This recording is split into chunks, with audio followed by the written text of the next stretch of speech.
అతడు మండుచు ప్రకాశించుచున్న దీపమై ఉండెను. మీరు అతని వెలుగులో ఉండి కొంతకాలము ఆనందించుటకు ఇష్టపడితిరి. దేవుని వాక్యం మనతో ఈ విధంగా మాట్లాడుతూ ఉంది.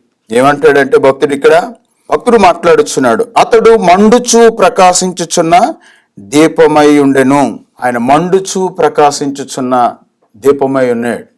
ఆయన మండుచు అనేకులను మండించేవాడు.